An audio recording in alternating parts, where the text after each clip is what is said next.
मैंने एक ऐसा फॉर्मूला बनाया है अच्छा। जिससे कि हम 2 मिनट के अंदर अपने हेल्थ इंडेक्स को जान सकते हैं। और मैं काफी 10 साल से इस पे रिसर्च कर रहा हूँ। जीवन को जिस ढंग से लिया जा रहा है, जैसे एक जानवर जीता है वैसे एक इंसान भी आप जी रहे हैं। लाइफ हमारे थॉट के कारण से है। Thought style is life style. सीधा फाइनल लास्ट स्टेज में हमको पता लगता है। तो बीमारी का सबसे बड़ा कारण यही है कि प्रेजेंटेशन इन लेट स्टेज। सोचते हैं कि बीमारी नहीं है तो हेल्दी है। How you healthy you are. तो डॉक्टर ट्रीटमेंट करने वाला नहीं है, वो टीच करने वाला है कि कैसे बीमार ना पड़ो, कि how to keep you in health. Mind अगर खराब करता है तो माइंड ठीक भी कर सकता है। हार्वर्ड यूनिवर्सिटी में लास्ट 80 ईयर्स से 3 जनरेशन में एक रिसर्च चल रहा है। जो खाना नहीं भी खा रहा है वो भी हेल्दी है, जो एक्सरसाइज नहीं करता है वो भी हेल्दी है, जिसकी इम्यूनिटी कम थी, जो सैड थे, जो डिप्रेस्ड थे, जो जिंदगी में टेंशन थे, उनको और भी कोई बीमारी थी, हमें वो परेशान थे, वो लोग ज्यादा मरे।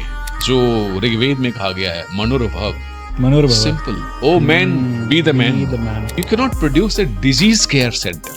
You have to prepare a health care center. So hello, नमस्कार, स्वागत है आप सभी का पॉडकास्टर आशुतोष के नए एपिसोड में।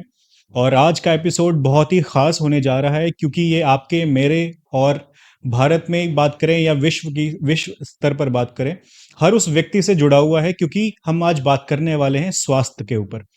भारत की अगर मुख्यतः हम बात करेंगे तो कहा जाता है कि भारत में अभी सबसे ज्यादा हमारे पास डेमोग्राफिक डिविडेंड है, लेकिन ये डेमोग्राफिक डिविडेंड का इस्तेमाल हम तभी कर पाएंगे जब ये डिविडेंड हमारा हेल्दी रहेगा।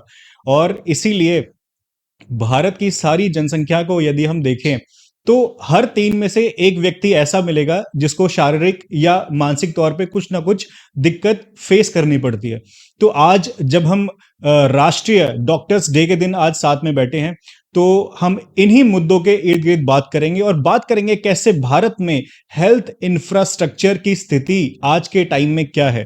तो इन्हीं मुद्दों के ऊपर बात करने के लिए आज हमारे साथ एक एक्सपर्ट के रूप में मौजूद हैं doctor Pankaj Jha sir. Sir welcome है सर आपका। धन्यवाद सर। पूरी अगर बात करें इंडिया को अगर हम देखें, बहुत नजदीक से देखें, क्योंकि हमारे पास 125 करोड़ की आबादी वाला देश है और हमारे पास डॉक्टर्स की हम देखें तो सभी को केटर कर पाए उतना बड़ा हमारे पास डॉक्टर्स का या हेल्थ इंफ्रास्ट्रक्चर नहीं है। आप ये सिनेरियो कैसे देखते हैं? मतलब आपने तो काफी नजदीक से ये सारा सिचुएशन देखा हुआ है, ग्राउंड रियलिटी क्या है सर इंफ्रास्ट्रक्चर की? देखिए, ग्राउंड रियलिटी बहुत ही चिंताजनक है, क्योंकि पॉपुलेशन तो बढ़ ही रहा है। अब हमारा देश जो है सबसे ज्यादा पॉपुलस कंट्री हो गया वर्ल्ड ओवर, और डॉक्टर्स की संख्या काफी कम है। अब मेडिकल कॉलेज काफी खुल रहे हैं, डॉक्टर्स हर साल अब ज्यादा सीटें बनाए जा रहे हैं, निकल रहे हैं। फिर भी डॉक्टर्स की संख्या, जो जनसंख्या बढ़ रही है और जो बीमारी बढ़ रही है, जनसंख्या अगर बढ़े कोई बात नहीं, लेकिन इसमें बीमार लोग अगर ज्यादा हैं तो बहुत ही चिंताजनक विषय है। और ये भी फ्यूचर अगर हम कह दें कि जिस तरह से जनसंख्या बढ़ रही है और जिस तरह से बीमारी बढ़ रही है, और उस अनुपात में हम जितने डॉक्टर्स बना रहे हैं, वो गैप काफी बढ़ता जा रहा है। और खास करके जब हम एक्सपर्ट डॉक्टर्स की बात करें, अनुभवी स्किल्ड अच्छे डॉक्टर की बात करें, तो और भी चिंताजनक है जी। तो इससे मतलब बीमारी को हम केयर नहीं कर सकते, हम स्वास्थ्य का केयर कर सकते हैं। उसके बारे में सोचने की जरूरत है, लोग बीमार ना पड़े, और आज हम उसी के बारे में ज्यादा बात करेंगे। जी। सर देखें, क्योंकि भारत में अगर आपने जैसे आप एज ए न्यूरोलॉजिस्ट काम कर रहे हैं, बट आपने बहुत दूसरे डोमेन्स में भी आपने डेफिनेटली देखा होगा कि हर 3 में से अगर हम बात करें तो कहीं ना कहीं 2 युवा या एक युवा भी बात नहीं करेंगे, सीनियर सिटीजन या इन्फेंट, किसी को भी नहीं छोड़ा है हेल्थ ने। इन्फेंट से लेकर ओल्ड एज तक अगर देखें तो बीमारी ने बहुत मुख्य रूप से अपना घर बना लिया सभी के अंदर कुछ ना कुछ तरीकों से। बिल्कुल। तो सर इसके पीछे क्या हमारी जो लाइवलीहुड है उसमें कुछ डेली रूटीन्स का फर्क पड़ता है, या हमारे खान पान ऐसा हो गया है कि जिसकी वजह से हम लोग सब इफेक्टिव हो रहे हैं, या भारत की ज्योग्राफी में क्लाइमेटिकली कुछ ऐसा चेंज आ रहा है जिसकी वजह से सब लोग ऐसा हम लोग फेस करना पड़ रहा है हमको। हम कोविड जैसी बीमारियां भी देख रहे हैं और भी बहुत सारी ऐसी चीजें आ रही हैं। तो मेजरली प्रॉब्लम कहाँ पे है सर? सबसे ज्यादा प्रॉब्लम है, लोग सोचते हैं कि बस किसी तरह से जी लें, येन केन प्रकारेण, मतलब जन्म लिया है तो बस खाने पीने का इंतजाम करना है और गाड़ी घर बंगला करना है, और यही जीवन है। और इसमें होड़ लगी हुई है, भीड़ लगी हुई है, और दौड़ लगा हुआ है। और ये जीवन किस लिए जीना है, इसको सही परफेक्ट में लोग देख नहीं पा रहे हैं कि पेट भरने के लिए, खाने के लिए हम जी रहे हैं।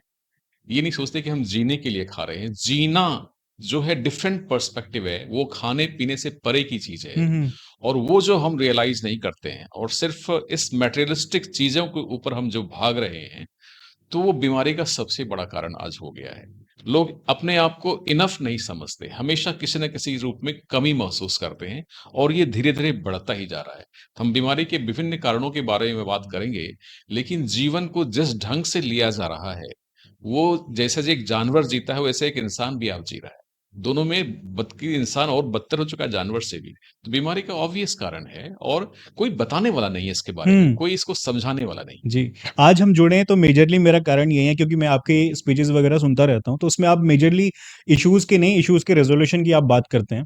तो सबसे पहले बात करेंगे सर क्योंकि बीमारी की बात हम करेंगे, लेकिन सबसे पहले सॉल्यूशन की ही बात करते हैं कि लाइफ़स्टाइल को किस तरीके से हमको चेंज करना चाहिए, अपनी लाइफ़स्टाइल में क्या-क्या चेंजेज़ लाने चाहिए, जिसके वजह से हम इन सारी चीज़ों को साइडलाइन कर सकते हैं। एक बिल्कुल। अच्छे हेल्दी लाइफ़ की तरफ बढ़ सकते हैं आगे। देखिए लाइफस्टाइल की जहाँ तक बात होती है, वो हमारी लाइफ हमारे थॉट के कारण से है। Thought style is lifestyle. Okay. अब थॉट स्टाइल हमारी क्या है कि किसी तरह से बच लो, किसी तरह से निकल जाओ आगे। मतलब अपना सिक्योरिटी कर लो, अपने पास इतना इकट्ठा कर लो कि उससे दूसरे से आगे बढ़ जाओ, बाद में दिक्कत ना हो। इतनी अनसर्टेनिटी, फियर, एप्रीहेंशन, कॉम्पिटिशन जो है, हुँ, वही थॉट स्टाइल को चेंज कर रही है। लोगों को ना ठीक से नींद आती है, ना उनको खाने का समय मिलता है। एक्सरसाइज़ तो बाद की चीज़ है, लास्ट की चीज़ है, कभी हुआ तो ज़्यादा जिम जॉइन कर लिए। तो ये लाइफ़ नहीं है। लाइफ़स्टाइल शुड बी कि आप सुबह-सुबह उठें और जो व्यायाम करें, उसके बाद अच्छे से खाना खाएँ, फिर जो कार्यशैली है उसको ठीक ढंग से करें और रात को जल्दी सोएँ और सुबह जल्दी उठें। लेकिन ऐसे करने वाले कितने लोग हैं? इसमें से जितनी आपने बातें कही, आपने 90% इसके अगेंस्ट है सब लोग। बिल्कुल अगेंस्ट हैं और वो सोचते हैं सबसे बड़ा कारण यह है कि बीमारी जब तक लोगों के अंदर आ जाती है, लोगों को पता भी नहीं चलता हुँ, और वो इस दौड़ में इतने आगे निकल जाते हैं कि बीमारी जब आती है तो बहुत भयानक रूप लेकर आ जाती है। सीधा फाइनल लास्ट स्टेज में हमको पता लगता है। इसीलिए जबकि शरीर इंडिकेशन देता है हुँ, और मेडिकल साइंस तभी हेल्प कर सकता है जब हमारे पास आओगे आप। यस। लेकिन जब हमारे पास नहीं आओगे, लास्ट स्टेज पे आओगे, लेटर स्टेज पे आओगे, तब तक अब आपको हम तकलीफ आपकी कम कर सकते हैं, बीमारी ठीक नहीं कर सकते। हुँ, और आजकल बीमारी का सबसे बड़ा कारण यही है कि प्रेजेंटेशन इन लेट स्टेज। लोगों को अपने स्वास्थ्य की चिंता है, लेकिन जब तक वो थ्रेटनिंग नहीं हो जाता, लोग नहीं आते। तो हम लाइफ़स्टाइल की बात करेंगे, कैसे क्या करना चाहिए डिटेल में बात करेंगे, लेकिन मेन चीज़ है कि लोगों को स्वास्थ्य की प्रायोरिटी हुँ, हुँ, नहीं है और health become the last thing. इसको कहा जाता है the main thing is to keep the main thing the main thing. You should that give the is main thing, that right. Is the main thing. या मतलब main thing is health and become the second thing और the next thing और the last thing. हुँ, यही सबसे बड़ी चीज़ है, health को आपको हमने प्रायोरिटी में स्वास्थ्य सबसे नीचे कर दिया है बिल्कुल, और बाकी सारी जब चीज़ें होगा ऊपर है। तब देखा जाएगा, जब ये होगा तब वाली देखा जाएगा, मानसिकता। यस। अरे ठीक है, पैसा है, इंश्योरेंस है, दिल्ली में हुँ, रहते हैं, ये हॉस्पिटल है, बड़े डॉक्टर से कॉन्टैक्ट है, होगा तो देखा जाएगा। लेकिन आपको डॉक्टर स्वास्थ्य नहीं दे सकता, आपकी बीमारी ठीक कर सकता है, हुँ। दोनों में बहुत अंतर है। बिल्कुल सही सर, बिल्कुल सही कहा आपने। क्योंकि हेल्थ को हमने सबसे लास्ट में प्रायोरिटी दे दी है और बाकी सारी चीज़ें हम पहले कर रहे हैं जिसकी वजह से ये प्रॉब्लम्स आ रही है। मुझे ऐसा लगता है कि इंडिया में बहुत सारे लोगों को पता है क्या करना है, बहुत सारे लोगों को पता है कि टाइम टू टाइम अपना मेडिकल चेकअप करवाना है, लेकिन एक लेज़ीनेस है जिसकी वजह से वो नहीं जाते हैं कि 6 महीने हुआ चलो टेस्ट करवा बिल्कुल। लेंगे होता है बट करवाते हैं चलो करके ऐसा नहीं आता है। तो इस ये जो पूरी चीज़ है, ये दिक्कत है, मुझे लगता है कि इंडिया के लिए एक स्पेशल इंफ्रास्ट्रक्चर हमको चाहिए होगा, जिसके पास लोगों के घर तक मुझे लगता है डॉक्टर हॉस्पिटल पहुँच हाँ, जाए। देखिए ये संभव भी नहीं है कि हर व्यक्ति का हम हेल्थ मतलब बीमारी के लिए हुँ, चेकअप करें, ये संभव नहीं है। लेकिन एक मानसिकता हमें पैदा करना होगा कि आपको स्वास्थ्य को मापना होगा और स्वास्थ्य को बढ़ाकर रखना होगा, हुँ, ताकि बीमारी हो ही नहीं। तो हम बीमारी वाली जागरूकता नहीं होनी चाहिए कि बीमारी की जो मानसिकता आजकल इतनी फैली है, बीमारी, बीमारी, बीमारी। हुँ, हुँ, लोग स्वास्थ्य के बारे में बात नहीं करते। अगर हम ऐसा सिस्टम बनाएँ कि आपका स्वास्थ्य कितना है और हुँ, उसके लिए कंपटीशन हो और उसमें लोग एक-दूसरे से होड़ में मैं ज़्यादा स्वस्थ हूँ, मैं ज़्यादा स्वस्थ हूँ, तो फिर हुँ। बीमारी की बात ही नहीं होगी, फिर डॉक्टर की ज़रूरत तब कम पड़ेगी। एक कॉम्पिटिटिव एनवायरनमेंट बनाने की ज़रूरत हाँ, है तो इसको लेके। हेल्दी कंपटीशन फॉर हेल्थ वो हुँ, हम उसकी बात कर रहे हैं और मेरा सोच शुरू से यही है कि बीमारी को छोड़ो, हमारी मानसिकता स्वास्थ्य की ओर होनी चाहिए। और डॉक्टर्स के डे के रूप में हम पहले आपको ये बता दें कि डॉक्टर शब्द का जो मीनिंग है, वो डॉक्टर शब्द डॉसियर से बना है। डॉसियर लैटिन वर्ड है जिसका मतलब है टू टीच। तो डॉक्टर ट्रीटमेंट करने वाला नहीं है, वो टीच करने वाला है, ये कैसे बीमार ना पड़ो। ये डॉक्टर का ओह! सही मीनिंग है कि how to keep you in health. इसलिए आज हम हेल्थ की बात करेंगे। और हेल्थ नापने के लिए कोई ब्लड टेस्ट नहीं होता। और सबसे बड़ी बात ये है कि आप टेस्ट की बात करते हो कि लोग हम पकड़ें और टेस्ट करें। हुँ, टेस्ट में मान लो नॉर्मल रिजल्ट आ जाए, इसका मतलब यह नहीं कि वो हेल्दी है। हेल्दी है। ये भी बहुत मुश्किल वाली चीज है। आपको मोटापा होगा, आप स्ट्रेस में होगा, आपका बीपी बढ़ा हो सकता है, आपको रात को नींद नहीं आती है, आप चिड़चिड़ाए रहते हो, फिर भी आपका ब्लड टेस्ट तो नॉर्मल आ सकता है। ब्लड इसका टेस्ट किसी मतलब का नहीं भी है कि आप डिजीज नहीं हुँ, हो, आपको बीमारी है। अब मैं यहां बताता हूं कि हेल्थ और हाँ, डिजीज वर्ड बहुत हुँ, इंपॉर्टेंट है जानना। हुँ, हेल्थ वर्ड जो है वो होल से बना है। होल मीन्स होल्थ, जो पूर्ण हो, that is health. Okay, health, हाँ, होल से हेल्थ ओके, बना है। और हिंदी में इसको हुँ, स्वस्थ बोलते हैं। हिंदी में स्वस्थ का मतलब होता है स्व में स्थित, वह स्वस्थ। ओह! और स्व कौन होता है? मैं हमारी आत्मा। हम हुँ, हमारा मूल शरीर जो है वो हमारी आत्मा है, जो हमारी फीलिंग्स होती है, हम चाहते हैं, हम कुछ अच्छा करना चाहते हैं, वो हमारी सोल की फीलिंग है। यस, जो उसके साथ जीवन जिए और उसी के लिए जिए, उसका मूल्य आत्मा का मूल्य हो, वो स्व में स्थित होगा और वही स्वस्थ होगा, वही हेल्थ होगा। बॉडी माइंड एंड सोल उसका एक काम करेगा। तो वो हेल्थ की और स्वस्थ की बात हमने किया। अब डिजीज कैसे वर्ड बना है? आपको हुँ, डॉक्टर बनाया, बताया, आपको वो हेल्थ का मीनिंग बताया, स्वस्थ का मीनिंग बताया। अब हम डिसीज़ की डिजीज मीनिंग, की मीनिंग बताते हैं, क्योंकि ये सब सिंपल वर्ड है। जैसे कहाँ से बना है, उसका क्या वैल्यू है, ये जानना जरूरी है। डिजीज वर्ड बना है डिस और ईज से। हुँ, अगर आप ईज में हैं, कोई दिक्कत नहीं। ईज मतलब आराम से, आराम है, सहजता की स्थिति जिसको बोलते हैं, उसको हुँ, ईज बोलते हैं।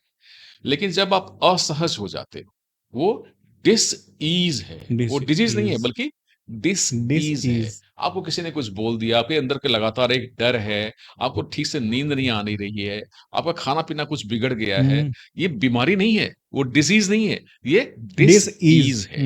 अगर हम लगातार इस डिस ईज में रहते हैं तो हम डिजीज हो जाते हैं। अब है कि डिजीज जो है, इसी का परिणाम है। अगर हमारे शरीर में अलग-अलग ऑर्गन्स हैं, कौन से ऑर्गन ज़्यादा सेंसिटिव हैं, अलग-अलग लोगों में अलग-अलग होते हैं, हुँ, तो हुँ, उनको हुँ, वो बीमारी हो जाती है। जो डिपेंड ओह! करता है कि कौन-सा ऑर्गन उसका ज़्यादा सेंसिटिव और ज़्यादा प्रिडिस्पोज़्ड है बीमारी से, उसको उस तरह की बीमारी हो जाती है। यही है। ओह! बहुत सारा कॉन्सेप्ट आपने दे दिया, डिसीज़, हेल्थ, ये सारी बिल्कुल, डेफिनेशन इतनी बेसिक हैं कि ये बेसिक है। डेफिनेशन सुन के इंसान को लग जाए पता कि क्या करना अब यहाँ बच गया है 2 वर्ड और, पेशेंट और हॉस्पिटल। है। कि इसका भी मीनिंग इसका बता भी देता मीनिंग हूँ। है। पेशेंट जिसको पेशेंस हो, ओह! वही बी पेशेंट। मतलब पेशेंट को कहा ही गया है बी पेशेंट। पेशेंस। और जो फिजिशियन जो हैं, जो डॉक्टर सही डॉक्टर है, वो 3 ही डॉक्टर है, नेचर, हुँ, हुँ। Time and patience. Oh! Doctor heal नहीं करता, नेचर हील करता है, टाइम हील करता है और पेशेंस हील पेशेंस हील करता है। करता है। तो जिसको पेशेंस होगा, वही बी पेशेंट। तो हुँ, पेशेंट होना ज़रूरी है। और दूसरा है हॉस्पिटल। हॉस्पिटल। हुँ, हॉस्पिटल वर्ड बहुत इंपॉर्टेंट है। हॉस्पिटेबल प्लेस, जहां पर ओह! लोगों को स्वागत किया जाता है, आइए अच्छे से रहिए। आपने पेशेंट किया और आपका हम बीमारी जो है डॉक्टर बताएंगे कि डॉक्टर का रोल यहां हो जाता है कि कैसे allow the nature time and patience to heal the person. हुँ, ऐसा कुछ मत करो कि उसके अगेंस्ट में आप जाओ। ये इसलिए डॉक्टर का इलाज करने से ज्यादा जरूरी ये है कि जो नेचुरल कोर्स है उसको हम कैसे हुँ। अलाउ करें, हम उसके अगेंस्ट ना जाए, जबरदस्ती कुछ गलत चीज ना कर दें। इसलिए हिपोक्रेटिस ने कहा था, फर्स्ट वो जो हिपोक्रेटिक प्रिंसिपल है, प्राइमा नॉन नसिया, मतलब फर्स्ट डू नो हार्म।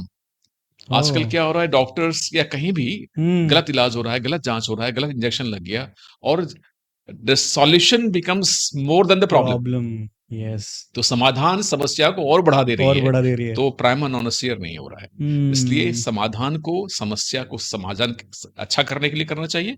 और हुँ, इस बात को समझना चाहिए कि as a doctor are we facilitating nature time and patience, which are only 3 physicians. सिर्फ 3 ही फिजिशियन है, वो नेचर टाइम और पेशेंस है। सिर्फ़ ये हील कर सकते हैं, इनके यही पास हील हीलिंग करता है। कैपेसिटी है, as a healing doctor power है। हम देखते हैं कि इसमें हम कहीं इंटरफेयर ना कर रहे हो। हुँ, जो उसको इंटरफेयर करता है उसकी हीलिंग डिलीट डॉक्टर हो इन सभी जाती को है। अलाइन कर देता है। बिल्कुल, सबको अलाइन करता है, ये जानता है कि यहाँ पर नेचर ऐसे काम करेगा, यहाँ पर टाइम इतना लगना है और यहाँ पेशेंस का कितना रोल है। यस। ये डॉक्टर अगर अलाउ करता है, उसको डायरेक्ट करता है, और कुछ फैक्टर्स होते हैं जो इस तीनों फैक्टर के एक्टिविटी को और बढ़ा सकते हैं, वो हमें देते हैं। कैटलिस्ट की जैसे तरह मान काम लीजिए करते हैं कुछ वो। नेचर की कमी हो गई, कुछ विटामिन्स की कमी हो गई, कुछ मिनरल्स की कमी हो गई, किसी एंजाइम्स की कमी है, या कुछ ब्लड टेस्ट में किसी चीज़, वो हम देखते हैं कि वो किस चीज़ की सप्लीमेंट कर कमी सकते है हैं। जहाँ ये 3 फैक्टर काम करे और अच्छे से, और हीलिंग अच्छे से हो जाती है। हाँ, ये तो सर आपने नेचर, टाइम और पेशेंस की बात आपने हुँ। बताया।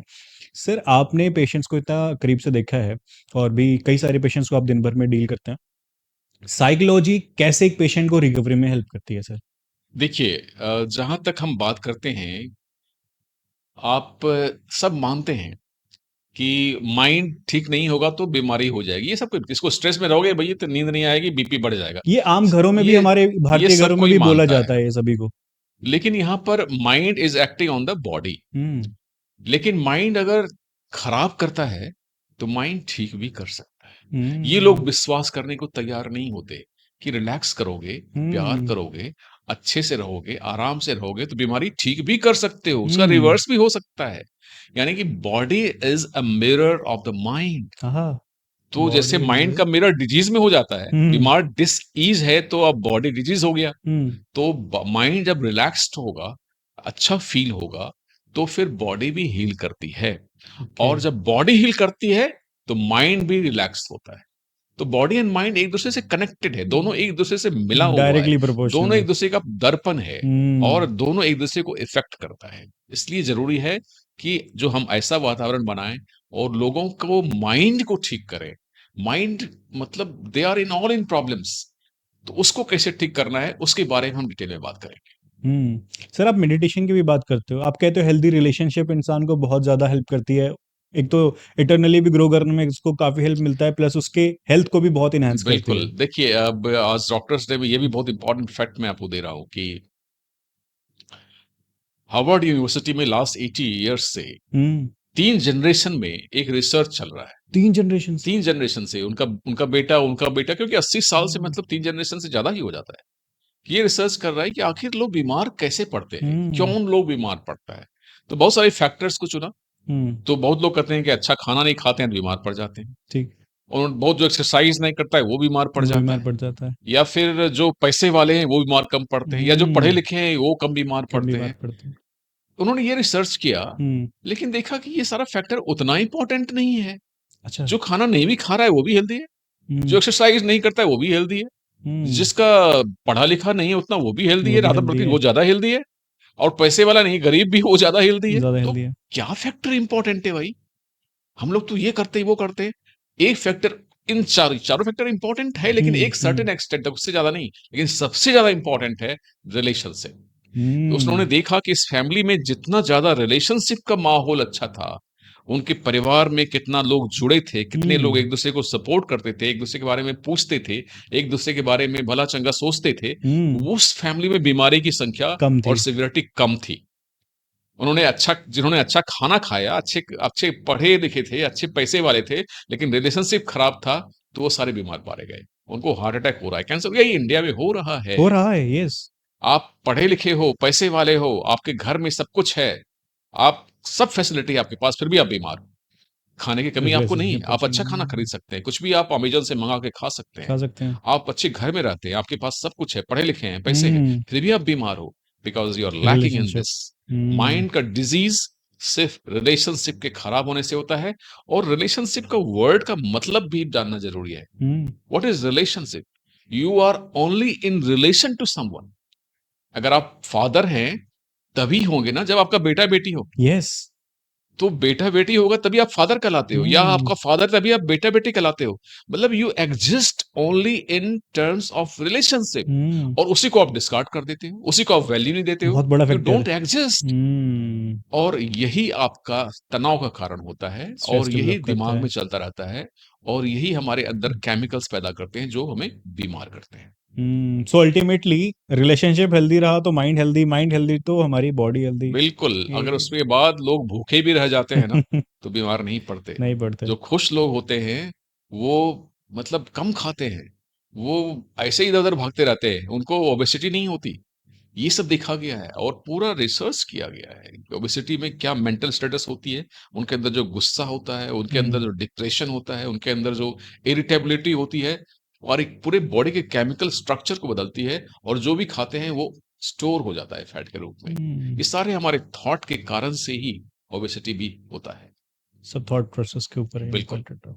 सर अभी बहुत बड़ा पेंडेमिक गया हमारे साथ में 2019 की अगर बात करें, और अभी भी कहीं ना कहीं कहीं जाग जाता है, फिर कहीं पे फिर रिलैक्स है माहौल, कहीं ना कहीं आ रहा है। आपने पेंडेमिक कैसे डील किया? देखिए, पैंडेमिक जस्ट एक इंडिकेशन था कि फ्यूचर क्या होने वाला है।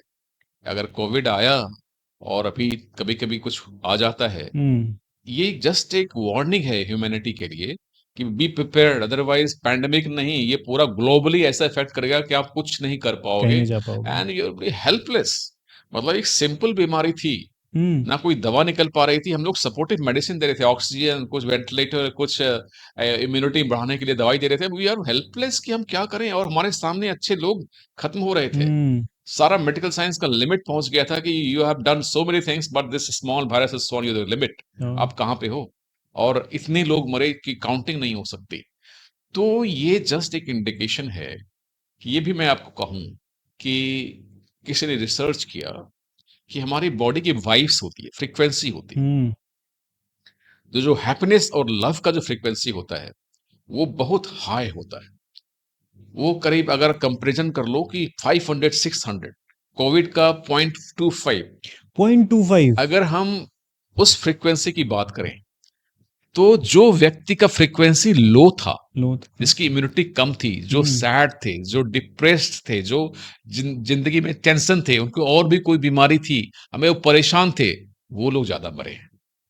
उनको कोविड ज्यादा इफेक्ट कर पाया। लेकिन जो लोग साहसी थे, जो लोग खुश हम्म। मिजाज थे, जो लोग इधर उधर अच्छा काम करते थे, दूसरों की हेल्प करते थे और लाइफ में कुछ करना चाहते थे, बहुत कम ऐसे लोग हैं जो कि कोविड से इफेक्टेड हो पाए या मोर्टेलिटी हो पाई। दे वर ऑलरेडी वर्नेलेबल टू, इसलिए हाँ, उनको उनकी ज्यादा फ्रीक्वेंसी इफेक्ट इतनी किया। ज्यादा थी, इसीलिए यहाँ पर एक प्रूफ हो हम्म। जाता है, if you are happy your immunity will be high या। And virus can not touch you. और यही हम्म। इंडिकेशन देकर गया है कोविड।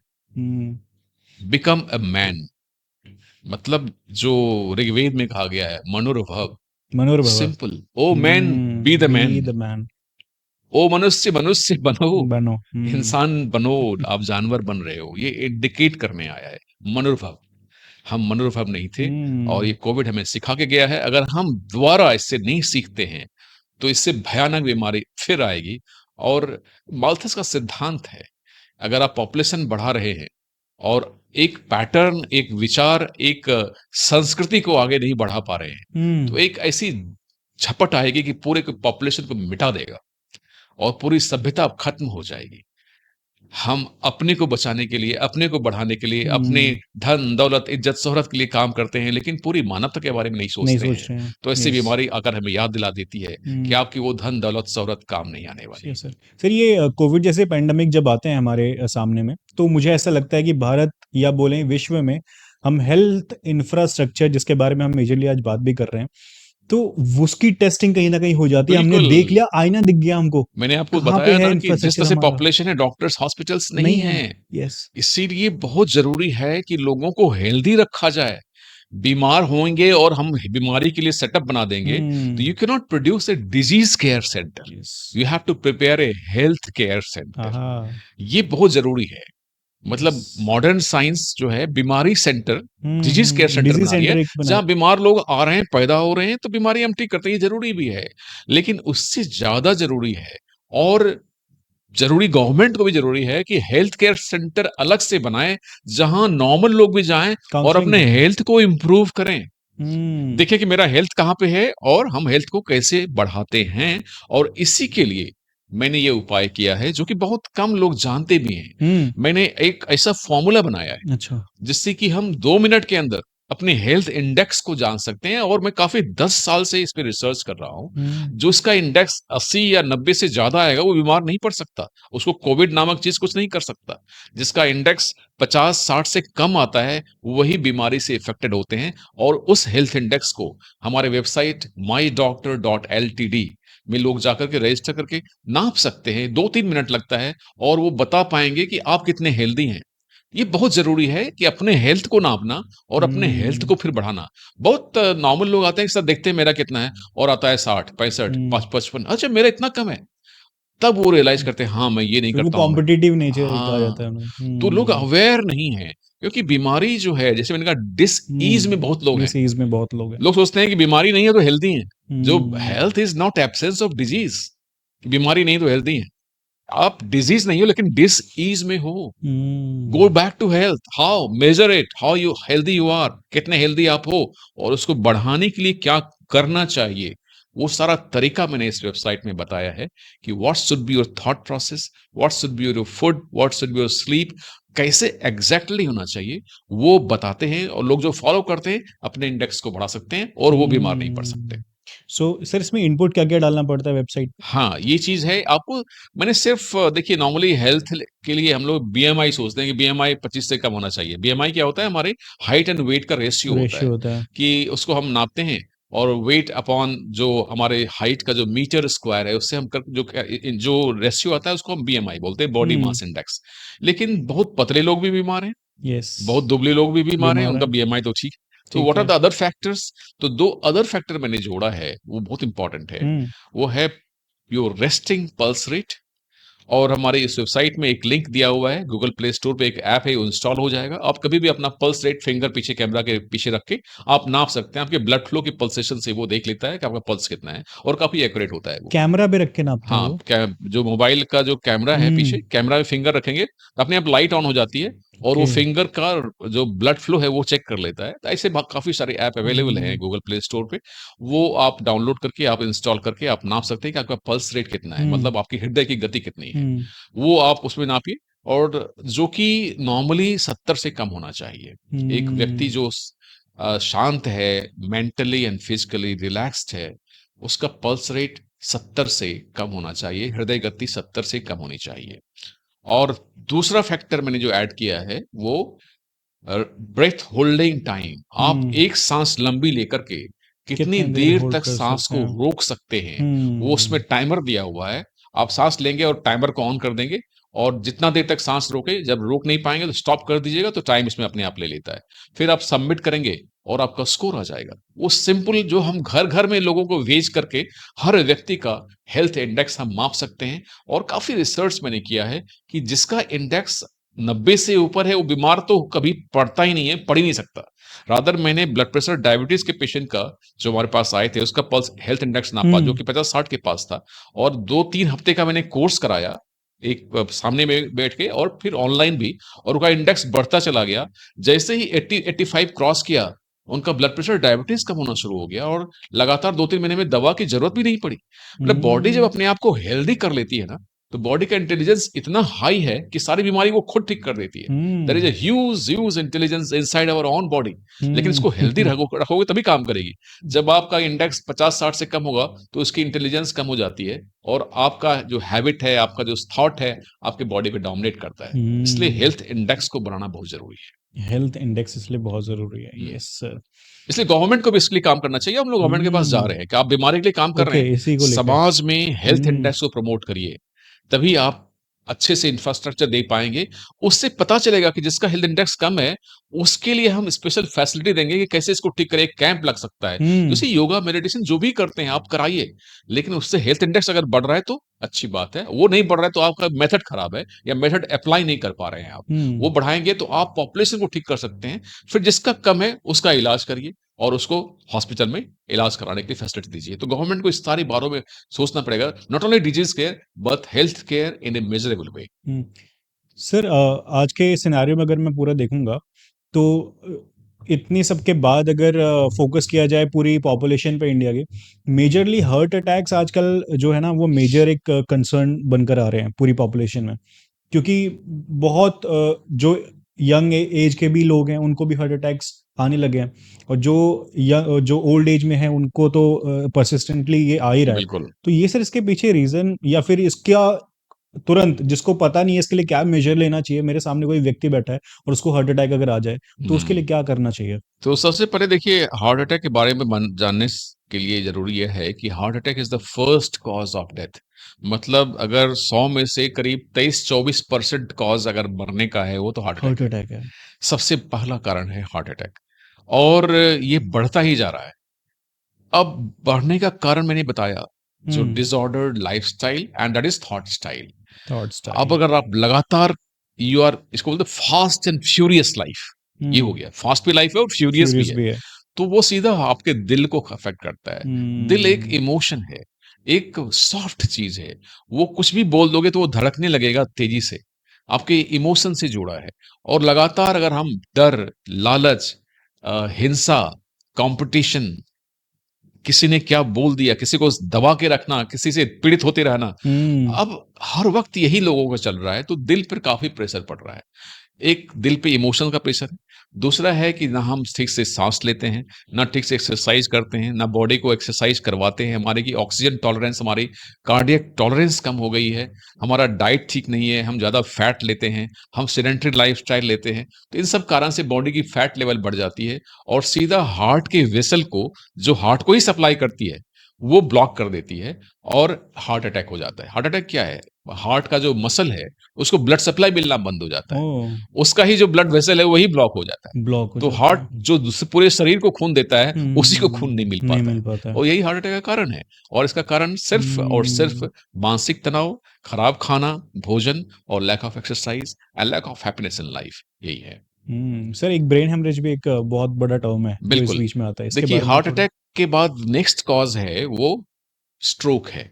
स्ट्रोक हुँ, मतलब ब्रेन अटैक। जैसे हार्ट अटैक होता है, उतना अब ही brain common brain brain attack भी अटैक्स है। भी हैं। लेकिन हार्ट अटैक में जो दर्द इतना ज़्यादा होता है, लोग बहुत छटपट करने लगते हैं, साँस फूलने लगती है, पसीना होने लगता है। उसका रूप काफ़ी विकराल होता है, इसलिए लोग तुरंत हुँ, लेकर के भागते हैं और ये नाम काफ़ी पॉपुलर है, काफ़ी सालों से है और लोग इसलिए डर गए हैं और इसलिए ले जाते हुँ, हैं। ब्रेन अटैक जो होता है, वो डिफरेंट कैटेगरी का होता है। एक होता है कि सडनली हाथ-पैर सुन्न हो गया, आवाज़ चली गई, कभी-कभी आँख की रोशनी चली गई और 2-3 सेकंड में ठीक हो गया। तो लोगों को लगता है ऐसे कुछ हुआ होगा। मतलब वो जो ब्रेन अटैक था, माइनर ब्रेन अटैक था, उसको बोलते हैं transient ischaemic attack, TIA। TIA। वो लोगों को लगता है कि ऐसे ही कुछ होगा, ठीक हो गया, फिर भूल जाते हैं, हुँ, दूसरों को बताते भी नहीं है। और ये एक वार्निंग था कि मेजर ब्रेन अटैक होने वाला है। इसलिए ऐसा चीज़ अगर हो, तो तुरंत आपको रिपोर्ट करना है और सारे जो रिस्क फैक्टर्स हैं, उसकी असेसमेंट होती है। उसको अगर हम ठीक करते हैं, तो दोबारा हम स्ट्रोक के खतरे को टाल सकते हैं और फिर यही अटैक अगर हम इग्नोर करते हैं या कभी-कभी पहली बार में भी मेजर ब्रेन अटैक होता है। जैसे हार्ट अटैक होता है, वैसे ब्रेन का जी ब्लड वेसल ब्लॉक हो जाता है और ब्रेन का बड़ा हिस्सा जो है, पूरा खत्म हो जाता है। तो ब्रेन हुँ, अटैक 2 तरह का होता है। एक होता है एम्बोलिक स्ट्रोक, एक होता है हेमोरेजिक स्ट्रोक। ओके, एम्बोलिक मतलब ब्रेन का जो ब्लड सप्लाई है वही ब्लॉक हो गया। ओके। उसी में क्लॉट बन गया। हुँ, मतलब क्लॉट चाहे तो नेक से गया या हार्ट से गया या वहीं पर पहले से ही ब्लॉक था और छोटा-सा क्लॉट उसको ब्लॉक कर दिया हुँ, और एक ब्रेन का हिस्सा जो बड़ा-सा हिस्सा है वो गल जाता है। ब्रेन हमारा इतना एक्टिव टिश्यू है कि वो 3 मिनट तक ब्लड सप्लाई ऑक्सीजन नहीं मिले तो ब्रेन खत्म हो जाता है। ओह! तो इसलिए मैंने आपने पूछा कि हार्ट अटैक में क्या करना चाहिए तुरंत? हाँ, तुरंत एग्ज़ैक्टली। तो उसको बोलते हैं CPR, कार्डियो हुँ, पल्मोनरी रिसससिटेशन करते हैं। मतलब उसमें हम तुरंत मरीज को फर्श पर लिटा देते हैं और अपने दोनों हाथ से उसके छाती के ऊपर प्रेस करते हैं, इतना कम से कम कि 3 से 5 सेंटीमीटर तक वो अंदर जाए और हुँ, तब ऊपर आए। तो जो इलास्टिक उसकी एक्टिविटी होती है चेस्ट की, वो हेल्प करती है कि अंदर जाएगा फिर बाहर आएगा। मिड में करते हैं? हम मिड में करते हैं और वो हार्ट को प्रेस करता है ताकि ब्रेन को ब्लड सप्लाई मिले। ओह! हार्ट अटैक में हम हार्ट हार्ट रुक को नहीं जाता है। बचा रहे। हार्ट को नहीं बचा रहे बल्कि ब्रेन हुँ, को बचा रहे हैं। अगर 3 मिनट तक आपने वो नहीं किया, बाद में आप किसी तरह से इंजेक्शन देख करके, कार्डियक शॉक देख करके आप हार्ट को हार्ट रिवाइव को भी ही कर लिए, अब ब्रेन को हुँ, 3 मिनट तक ब्लड सप्लाई नहीं किया तो आदमी किसी काम का नहीं है, वो एक ओह! वेजिटेबल है। तो हार्ट अटैक में हम इतनी जल्दी इसलिए करते हैं कि ब्रेन को ब्लड सप्लाई मिलता रहे क्योंकि ब्रेन में ओह! 3 मिनट तक ब्लड सप्लाई नहीं गया तो ब्रेन डेड हो जाता है। तो इसलिए हार्ट अटैक में इसकी बहुत ज़रूरत है कि तुरंत हम उसकी CPR शुरू करें और तब तक कोई सपोर्ट आ जाए, उसके बाद हम लोग उसको कंटिन्यू हॉस्पिटल में ले जा सकते हैं। तो हम ब्रेन अटैक की बात कर रहे थे। 80% जो होता है एम्बोलिक स्ट्रोक होता है जिसमें कि blood supply of the brain is stopped. उसको ओके, बोलते हैं एम्बोलिक स्ट्रोक। Embolic stroke. और 20% होता है haemorrhagic stroke. Blood brain haemorrhage आपने सुना होगा, ब्रेन हेमरेज। ब्रेन हम्म। में कोई नस फट गई और बड़ा सा क्लॉट बन गया वो स्पिलिंग ऑफ सडनली। ब्लड हो जाता है हाँ, तो। तो वो ब्रेन का वो हिस्सा खराब हो जाता है और नॉर्मल ब्रेन को दबाने लगता है और तुरंत उस क्लॉट को निकालना पड़ता है, अगर क्लॉट बहुत बड़ा हो तो इससे हम लोगों को बचा सकते हैं। तो हम्म। इस तरह से, लेकिन अब इस आज के दिन में ये बताना जरूरी है कि ब्रेन अटैक का जो अवेयरनेस है बहुत कम है, क्योंकि उसके सिम्टम्स कभी कभी काफी हाथ झुन हो गया, फेस टेढ़ा हो गया, आवाज लड़खड़ा रहा है, तो लोग उसको लाइटली लेते हैं। तो मैं आपको एक वर्ड दे रहा हूं जिसका वर्ड है fast, FAST। F means facial paresis, मतलब फेशियल फेस टेढ़ा हो गया। पैरालिसिस। ए मीन्स एक्सियल, मतलब लिम्ब, एक्सियल लिम्स। वीकनेस, मतलब ओके। लिम्ब कमजोर हो गया, हम्म। आर्म वीकनेस कर लीजिए उसको, या पैर वीकनेस कर लीजिए। ए मीन्स आर्म, आर्म का वीकनेस हो गया, हाथ पैर सुन्न हो गया या हाथ पैर कमजोर हो गए तुरंत। हम्म। एक आए कभी बैठे थे और अभी तुरंत कमजोर हो गया, पता नहीं, एक साइड ठीक चल रहा है लेकिन एक साइड कमजोर हो गया, स्ट्रोक हम्म। है। और तीसरा है S, FAS, S means speech, आवाज लड़खड़ा रही है, सब बोल रहे हैं, आवाज बोल नहीं पा रहे हैं या हम्म। क्लियर आवाज नहीं निकल रही है, यानी स्पीच में प्रॉब्लम हो गई। Then T, time is brain, FAST। लोगों को यह जानना चाहिए, और इसलिए इंपॉर्टेंट है कि अगर उसी समय अगर हम ले जाते हैं हम्म। डॉक्टर के पास और हम चेक कर लेते हैं कि ये एम्बोलिक स्ट्रोक है, हेमरेजिक स्ट्रोक नहीं है, सीटी स्कैन करके तुरंत देख लेते हैं कि हम्म। ब्रेन हेमरेज तो नहीं हुआ।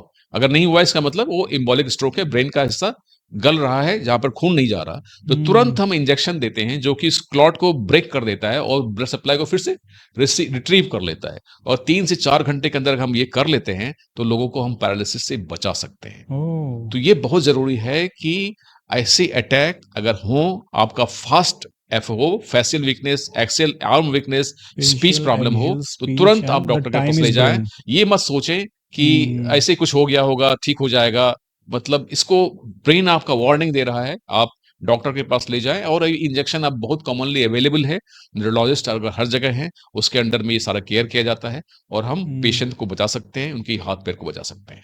सर आपके साथ आया होगा, कई सारे ऐसे पेशेंट्स आए होंगे हेल्थ इंडस्ट्री से जुड़ा हुआ या हेल्थ से जुड़ा हुआ या डॉक्टर से जुड़ा हुआ, पेशेंट से जुड़ा हुआ, कुछ ऐसे मिथ जो लोगों के दिमाग में है पर वो गलत है, उनका सोचना गलत है। जैसे बिल्कुल। फॉर एग्जांपल एक हम हेरिडिटरी की बात करते हैं, कुछ बीमारियां ऐसी होती है, बॉल्डनेस होता है तो वो लोग कहते हैं कि दिस इज हेरिडिटरी, तो मेरे को होना ही होना है। डायबिटीज तो मेरे को होना ही होना है, पापा को हम्म। था या मम्मी को था या दादी नानी कहीं पे भी दादा। तो ऐसे कुछ ये क्या ये मिथ है या इस तरीके की और मिथ्स हमारे बीच अवेलेबल हैं जो हमको पता होनी चाहिए?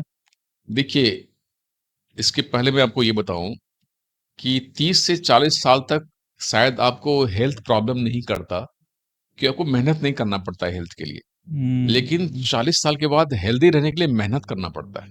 ओ। उसके बिना आपका हेल्थ मेंटेन नहीं रहेगा, और लोग मेहनत करने से डरते हैं, और बीमारी जब होती है तो किसी दूसरे फैक्टर पे टाल देते हैं कि मेरे को ऐसा था, ऐसा होना ही था, उनको था इसलिए ऐसा हो गया, ताकि पर्सनल रिस्पॉन्सिबिलिटी से वो झाड़ सकें उसको। हम्म। ठीक है, जेनेटिक इंपॉर्टेंट है, लेकिन जेनेटिक एक्सप्रेशन भी उतना ही इंपॉर्टेंट है। जीन अगर है लेकिन वो एक्सप्रेस ही अगर नहीं हुआ तो बीमारी नहीं होगी। हम्म। जीन का सिर्फ होना ही इंपॉर्टेंट नहीं है, और इसी के लिए एक एक्सपेरिमेंट किया गया है जिससे एक कंसेप्ट निकला, इपीजेनेटिक्स। मतलब एपिजेनेटिक्स। जीन से भी ऊपर की चीज है कुछ, कि जीन को जो हम्म। कंट्रोल कर सके, जीन के एक्सप्रेशन को ही रोक सके, वो इपीजेनेटिक्स है। हम्म। और इपीजेनेटिक्स में एक रिसर्च किया गया कि 2 पेट्री डिश लिया गया जिसमें सेल कल्चर हम लोग करते हैं, और दोनों, एक में कैंसर सेल डाल दिया गया सेल कल्चर करने के लिए, एक में नॉर्मल सेल डाल दिया गया।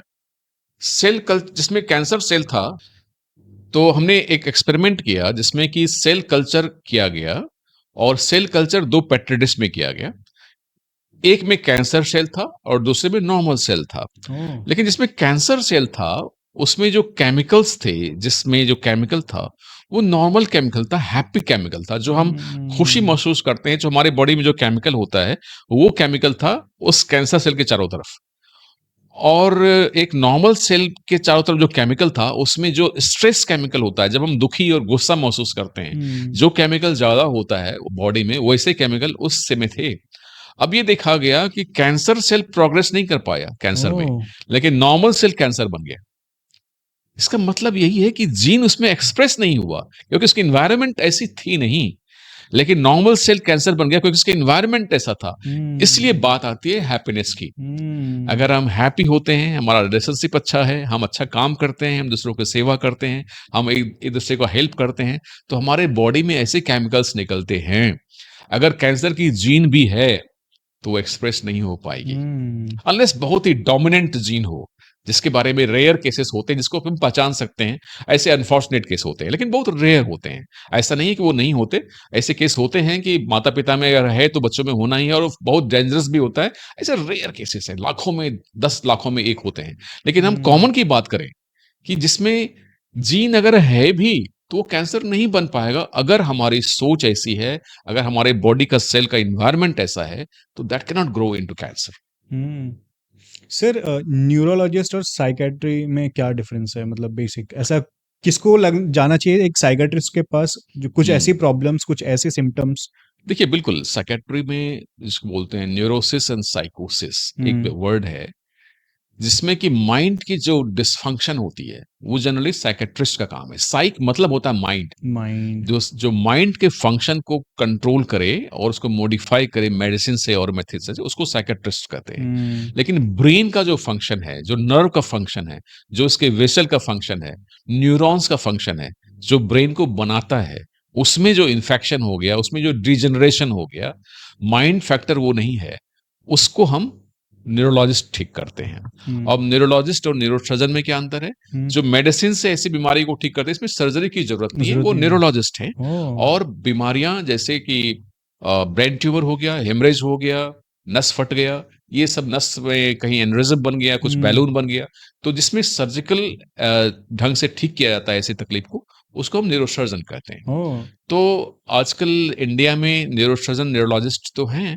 बहुत जगह न्यूरोलॉजिस्ट नहीं है तो न्यूरोसर्जन ही न्यूरोलॉजिस्ट का भी काम कर रहे हैं, जैसे ऐसे स्ट्रोक जैसी दवा हुई या कॉमन चीजें लोग देखते हैं। हम्म। लेकिन बहुत स्पेशलाइज्ड डिजीज होती हैं जो नर्व्स की होती है, न्यूरॉन्स की होती है, मसल्स की होती हैं, उसके लिए डेडिकेटेड न्यूरोलॉजिस्ट होते हैं जो कि इसको देखते हैं। साइकेट्रिस्ट जो है वो माइंड के फंक्शन को देखते हैं। लेकिन जहां साइकेट्रिस्ट नहीं है वहां पर न्यूरोलॉजिस्ट और न्यूरोसर्जन भी साइकेट्रिस्ट के पेशेंट्स जो हमारे पास आते हैं उसको हम लोग डील कर सकते हैं। लेकिन जनरली अगर ऐसा पेशेंट हो जैसे सिजोफ्रेनिया है, जो हम्म टिपिकल साइकेट्रिस्ट का ही पेशेंट है, जिसमें कि एक स्पेसिफिक दवा ही दी जाती है और स्पेसिफिक डोज होती है और भी मेथड्स होते हैं, उन्हें हम हम्म जनरली साइकेट्रिस्ट के पास ही रेफर करते हैं, जिसमें इनका बेटर केयर हो पाए। Sir, as a neurosurgeon, या फिर मैं बात करूँ एज अ न्यूरोलॉजिस्ट, अगर मैं बेसिकली अगर बात करूँ, तो आप क्या अपने पेशेंट्स को मेडिटेशन से जोड़ने की सलाह देते हैं? देखिए, हर बीमारी में मैं ये नहीं कहूंगा कि हर बीमारी माइंड से ही होती है। हम्म बॉडी का भी बीमारी होता है, नर्व का भी बीमारी होता है, मसल का भी होता है, बोन का होता है, इसको कोई माइंड से मतलब नहीं नहीं है। है। लेकिन हर बीमारी में माइंड फैक्टर जरूर होता है। आपको मैं बताऊं कि 2 प्रकार के दुःख होते हैं। एक तो दुःख यानी हम्म दर्द हो रहा है, बीमारी है। दूसरा दुःख यह होता है कि मुझे यह क्यों हो गया? अब हो सकता है कि वो दुःख जो है उस दर्द से ज़्यादा बड़ा हो और बनता होता ही चले जाता जाए। है। मुझे ये कैसे हो गया? मान लो ब्लड प्रेशर निकला, हम्म ठीक है, ब्लड प्रेशर ही नहीं रहता। अरे! मुझे हम्म ब्लड प्रेशर हो गया, मैं ब्लड प्रेशर का मरीज़ हूँ, अब मेरा क्या होगा? मुझे हार्ट अटैक ना हो जाए, मेरा लाइफ ऐसा हो जाएगा, मैं ये काम नहीं कर पाऊँगा। ब्लड प्रेशर तो अपनी जगह रह गया, हम्म लेकिन ये सब सोच करके आप ब्लड प्रेशर को और भी बढ़ा और रहे हैं। बढ़ा रहे हैं। तो डबल अनहैप्पीनेस इसको बोलते हैं। हम्म तो हम माइंड फैक्टर का जो ये कंपोनेंट है, करीब-करीब हर बीमारी में होता है। उसको अगर हम ठीक करें, तो बीमारी को हम जल्दी और आसानी से ठीक कर पाएँगे। तो वो आउट ऑफ प्रोपोर्शन हो जाता है। मान लो एक कैंसर किसी को अर्ली स्टेज में हो गया, ब्रेस्ट कैंसर है, जो कि आज 70% केस में हम क्योर कर सकते हैं। लेकिन मुझे कैंसर हो, इसको कैंसर हो गया, देखो मुझे कैंसर हो गया, पता मेरा क्या होगा? दिन-रात उसको चैन नहीं है, नींद नहीं आती, बिल्कुल तनाव में है, रोते रहते हैं। इससे कैंसर सेल और भी ग्रो कर सकते हैं। इम्यूनिटी हम्म आपकी कम होती है, बॉडी उसको ठीक नहीं कर पाएगी। तो ये सारे कंपोनेंट, माइंड कंपोनेंट हर बीमारी में होता है, और हमने इसलिए स्पेसिफिक टेक्निक्स बनाई हैं कि कैसे माइंड कंपोनेंट को मेजर कर सकें और उसको एलिमिनेट कर सकें। ये हर बीमारी में ज़रूरत इसकी होती है। और सर, मेडिटेशन के बाद अपनी स्पिरिचुअलिटी से जोड़ने की आप बात करते हैं पेशेंट बिल्कुल, के साथ? देखिए कहा जाता है कि man is a spiritual being essentially with hmm occasional human experience. Occasional human yes, experience. लेकिन man thinks he is a human being with occasional spiritual experience. जब छठ होगा तब थोड़ा पूजा कर लेंगे, जब थोड़ा दुर्गा पाठ पूजा आएगा तब दुर्गा पाठ कर लेंगे, उसके बाद जरूरत क्या है? ऐसे पर्व बनाया गया है, सेलिब्रेट कर लेंगे। But that is your essentiality. What is spirit? अब यहाँ पे स्पिरिट की बात करता हूं। हमने बहुत सारी वर्ड की बात की, अब हम बात करते हैं श्वास लेने की। श्वास लेने को इंग्लिश में कहते हैं इंस्पिरेशन। इंस्पिरेशन। इंस्पिरेशन इज श्वास लेना, एक्सपिरेशन इज श्वास छोड़ना। सांस लेने को इंस्पिरेशन बोलते हैं और श्वास छोड़ने को हमने तो एक्सपिरेशन बोलते हैं। रेस्पिरेशन सुना था, हाँ, ब्रीदिंग सुना था। रेस्पिरेशन दोनों मिलकर रेस्पिरेशन हो जाता है। तो रेस्पिरेशन जो बायोलॉजी में टर्म है, respiration is not taking breathing breathing in breathing out, is not breathing respiration. के बाद का प्रोसेस, जो बाद का ऑक्सीजन जाके जो एनर्जी yes, बनाती yes, है yes. सेल में, वो रेस्पिरेशन That है is पूरी। respiration. लेकिन जो सांस लेना और छोड़ना, breathing in is inspiration, breathing out is expiration. ये इंस्पायर, अंदर स्पिरिट आई, ये वर्ड भी बना है इंग्लिश में इसी से, कि हम जो सांस लेते हैं सिर्फ ऑक्सीजन नहीं लेते, स्पिरिट को भी अंदर लेते हैं, प्राण ऊर्जा को अंदर लेते हैं। और वहीं पर प्राणायाम होता है। प्राण को जो सांस द्वारा कैसे आयाम दिया जाए, यही प्राणायाम है। वही इंस्पिरेशन है, इन स्पिरिट। तो जब भी आप सांस लेते हो तो सिर्फ ऑक्सीजन नहीं लेते हो, प्राण ऊर्जा को लेते हो। और यहीं पर स्पिरिचुअलिटी की बात आती है, how you can connect to that spirit. वो स्पिरिट से कनेक्ट होने के लिए जो जितने हमारे ग्रंथ लिखे गए हैं, जो कहानियां हैं, जो मेथड्स हैं, वो सब हमें अपने स्पिरिट से जोड़ते हैं। That is your essentiality. अगर आप अपने स्पिरिट से जुड़े रहोगे, आप खुश रहोगे, आप नेचुरली अच्छा काम करोगे, आपकी बुद्धि अच्छी होगी, आप गलत काम कर ही नहीं सकते, आप कभी थकोगे नहीं। इसी को कहा जाता है कि सदगुरु ने एक एक्सरसाइज, एक एक्सपेरिमेंट किया था कि जो लोग योग करते हैं और एक लोग जिम में करते हैं, दोनों को ताकत हो जाती है। जिम इतना डेली जाओ, 1 घंटे 2 घंटे करो, पूरा मसल बना लो, अपना कार्डियक मसल इंड्योरेंस बन लो, बॉडी स्ट्रांग हो गया, ठीक है। और उतना एक्टिविटी लेवल के योग किया जाता है, उसमें उतना एग्जॉस्ट नहीं होता, लेकिन अलग अलग आयाम्स होते हैं, पोस्चर्स होते हैं योग के, और पोजीशंस में सांस की एक्टिविटी के कंट्रोल करके बॉडी डिफरेंट मुद्राएं हम करते हैं, वो योग होता है। उन्होंने देखा कि ये पहाड़ पे चढ़ते हुए एक व्यक्ति जो योग करता है काफी ऊपर तक चला गया, एक जो जिम करता है वो उसकी आधा दूरी तक भी नहीं जा पाया, वो थक गया फिर। क्योंकि योग में हम स्पिरिट को अंदर लेते हैं और जिम में हम सिर्फ बॉडी मास को बनाते हैं, बॉडी की ऊर्जा को बढ़ाते हैं। इसका एक लिमिट है। आप शारीरिक और मानसिक ऊर्जा का एक सीमितता है, उसके ऊपर आप नहीं जा सकते। लेकिन मेथड्स हैं स्पिरिचुअलिटी में कि आपको ऐसी ऊर्जा से आप जुड़ जाओगे जहां से सप्लाई हमेशा रहेगा। और ऐसा व्यक्ति पतला दुबला होता है, खुश होता है, इतना भागता है इधर, कभी थकता भी नहीं, ना ज्यादा सोता है ना ज्यादा खाता है। ऊर्जा कहां से आती है उसको? साइंस उसको एक्सप्लेन नहीं कर सकता। इसीलिए हम स्पिरिचुअलिटी की बात करते हैं। Spirituality connects you to the spirit, from you are made, and you can know and do something much greater than a human can do. आदमी जो कर सकता है से बहुत ज्यादा तभी कर सकता है जब आप आध्यात्म से जुड़ते हैं, और तभी आपके अंदर वो दैविक शक्ति आती है, आपके अंदर वो ज्ञान आता है, वो साहस आता है, वो दृष्टि आती है, जो कि हम विज्ञान में बात नहीं करते। विज्ञान में हम दृष्टि की बात नहीं करते, विजन की बात नहीं करते, इंट्यूशन की बात नहीं करते। जो है बस है, जो हम मेजर करते हैं, जो देख सकते हैं, वही साइंस है। लेकिन स्पिरिचुअलिटी साइंस के बियॉन्ड है। इसको आइंस्टीन ने कहा था कि जहां साइंस खत्म होता है वहां से स्पिरिचुअलिटी शुरू होती है। हाँ, तो इसीलिए आज के मेडिकल साइंस में हमें दोनों की जरूरत है। अगर तभी हम लोगों को स्वस्थ कर पाएंगे और उनको इंसान बना पाएंगे, उनको मनुष्य बना पाएंगे, और तभी उनके अंदर वो ऊर्जा होगी कि वो दुनिया को वो कुछ दे पाएंगे जिसके लिए वो यहाँ आए हैं। मैंने शुरू में कहा था कि जीने के लिए हम खाने के लिए जीते नहीं हैं, बल्कि जीने के लिए खाते हैं। और जीने के लिए क्या करते हैं? जीना मतलब दूसरों के लिए जीना, दूसरों के प्रयोग में आना, और आपके अंदर जो ईश्वर ने क्षमता दी है उसको देने के लिए आप इस दुनिया में आए हो। वही स्पिरिचुअलिटी है और वही लिविंग है। ट्रू सेंस में लिविंग वही है। अगर आप किसी के लिए जी नहीं रहे हो, यानी किसी के लिए मर नहीं रहे हो, तो किसी के लिए जी भी नहीं रहे हो। If you are not dying for anything, you are not living for anything. वही आदमी जीता है और अच्छे से जीता है। सर आपने पूरे पॉडकास्ट को कंक्लूड कर दिया। बिल्कुल। मतलब यही लग रहा है कि पूरा पॉडकास्ट एक तरीके से आपने लास्ट में एक इसको वही रिमार्केबल बोलते हैं, अगर आप मर नहीं कमेंट रहे के हो तो साथ आप जी नहीं जी रहे नहीं हो। रहे हो। यस। किसके लिए मर रहे हो? आपके पास जीने का कारण होना चाहिए, क्यों जी रहा हूँ? मतलब इसको कहा जाता है आदमी का 2 बर्थ होता है। आदमी 2 बार जन्म लेता है। एक बार तो जब माँ के पेट से निकला, दूसरा जन्म तब होता है जब वो जान लेता है कि मैं जन्म ही क्यों लिया हूँ? Why did I came to the earth? मैंने क्यों जन्म लिया? ये जब जिस दिन जान लेता है, वो उस दिन दूसरा जन्म होता है और यस। तब व्यक्ति इंसान बनता है। तो हमारी पूरी बातचीत में मुझे सर कुछ पॉइंट्स ऐसे मुझे लगे जो मुझे हाईलाइट करने चाहिए अपने व्यूअर्स के लिए। सबसे पहली बात, बिल्ड हेल्दी रिलेशनशिप, क्योंकि बिल्कुल, चाहे घर में किसी से भी आप बात कर रहे हैं, घर पे बात कर रहे हैं, पिताजी की बात करें, माता से बात करें, वाइफ से बात करें, बच्चों से बात करें, अगर आप पिता माता हैं तो सबसे पहले build a healthy relationship, because it is directly proportional to the healthy mind, and healthy mind is directly proportional to your health. तो आपका हेल्थ भी बेटर रहेगा। दूसरा, go and check your health index. Sir की website पे जाइए, visit and check your health index, and आपको लग रहा है आपका स्कोर 50-60 आ रहा है या हेल्दी स्कोर है, तो शेयर करो अपने दोस्तों के साथ, and they will also check. That's how we can cater a healthy infrastructure to all the Indians, all the people present there worldwide।